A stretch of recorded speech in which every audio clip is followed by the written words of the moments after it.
Actually, share pattern the name pattern gale is a very easy one. If pattern na chang the men really be preposition li be kwa la. Ara ma thai be lwe twa la. You know what? Thai be tu la yu show thing ge. Hai me ဒီမှာကျတော့အများကြီးရေးထားတဲ့ sentence ကအတူတူပဲကိုအဓိပ္ပာယ်ကွာတာအဲ့လိုသင်ရမှာ subject verbs to be mad mad ပြီးသူ့နောက်မှာ ats လိုက်မယ် noun လိုက်မယ်မြင်ရရင်နော်အဲ့ဒါဘာလဲဆိုရင်စိတ်ဆိုးတယ်ဒေါသထွက်တယ်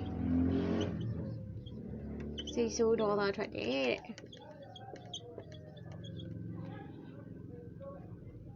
နောက်တစ်ခုကြည့်အောင်subject verbs to be အဲ့ sentence ပဲ mad mad ပဲသွားမယ်သူ့နောက်က ats မဟုတ်တော့ abou about ဖြစ်သွားပြီ mad about now သူဒီယူသွတ်တယ်နော်ဒါက positive ပုံစံမှာယူသွတ်တယ်ဒါဒီစိတ်ဆိုးဒေါသထွက်တယ် negative ပုံစံနဲ့သွားရယ် okay ရှင်းပြအခုမြင်ရရနော်ဆိုကြည့်အောင် pattern မှာဆိုလို့ရှိရင် subject verbs to be mad at now ရင် subject verbs to be mad about now ရင်ဘာမှမကွာဘူး mad at နဲ့ mad about ရင် mad about mad at အဲ့နှစ်ခုကဘာကွာလဲဆိုတော့ကျွန်တော်သိလို့ရှိရင်ရပြီ so subject verbs to be mad သူ့နောက်မှာလိုက်တဲ့ preposition at လေးလိုက်မယ်ဆိုရင်ဒီအဓိပ္ပာယ်ကစိတ်ဆိုးဒေါသထွက်သည်ဆိုတဲ့အဓိပ္ပာယ်ဖြစ်သွားတယ်နောက်ဥပမာအနေနဲ့ပြောမယ်ကျွန်တော် sentence တစ်ခုဒီဆောက်ကြည့်အောင်ဥမာစုကအနေဖြစ်တဲ့အတွက်ကြောင့်မလို့ verbs to be ကအနေဆိုရင် is နဲ့သွားမယ် Su is ပထမဆုံးတစ်ကြောင် is နဲ့လုပ်မယ် mad at လိုက်မယ် mad at ဥပမာ noun ဆိုတော့ကျွန်တော် pronoun ကိုထည့်ကြည့်အောင် Su is mad at me စုက is ဖြစ်တယ် mad at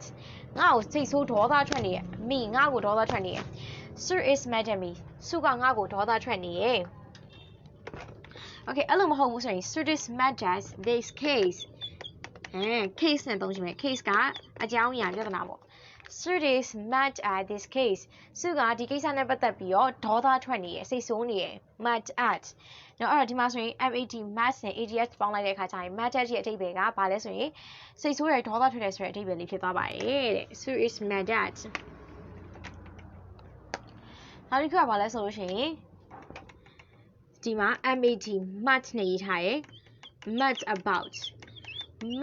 ကကြတော့ဘာလဲဆိုရင်ယူသွတ်တာအဲ့တော့စုနဲ့ပဲရေးကြည့်မယ်အနေ Sir is mad about ကဘာလဲဆိုရင်ယူသွတ်တာ positive crazy ဖြစ်တယ်ပေါ့ကွာယူမှုဖြစ်တယ်ဆိုတော့ Sir is mad about English စုကဒီ English စာနဲ့ပတ်သက်ပြီးယူသွတ်တယ်ဒီ mad about ကဘာနဲ့သွားတူလဲဆိုရင် crazy about CRAZI crazy မှာ3ခုရဝိုင်းเนาะအဲ့ဒါနဲ့ဒီ so sentence words 3ခုရဝိုင်း Sir is crazy about English Sir is crazy about English English စာနဲ့ပတ်သက်ပြီးရှုသွတ်တယ် Sir is crazy about me ဆိုတာငါနဲ့ပတ်သက်ပြီးရှုသွတ်တယ်เนาะအဲ့တော့ဒီမှာဒီလိုမျိုး mad at နဲ့ mad at နဲ့ abou about နဲ့ကွာခြားပုံလေးရသွားပြီเนาะmad at စိတ်ဆိုးဒေါသထွက်တယ် mad about ယူသွတ်တယ် mad at ကဘာနဲ့တူလဲ crazy about နဲ့တူပဲ crazy abou crazy about နဲ့တူပါပဲရှင်းခဏလေးရေးလိုက်တာရမယ်နော်အဲ့တော့ subject နေရာမှာကျွန်တော်စားသွင်းလို့ရတဲ့ဟာတွေချိန်ခါတိုင်းပြောနေသလိုပဲ he she it ဆိုလို့ရှိရင် is we you they ဆိုရင် I ဆိုရင် am ပေါ့အဲ့လိုမျိုးပုံစံနဲ့သုံးမယ်အနေ subject ကအနေဆိုရင် is နဲ့သွားမယ် subject ကအများဆိုရင် ai နဲ့သုံးမယ်ရမယ်နော်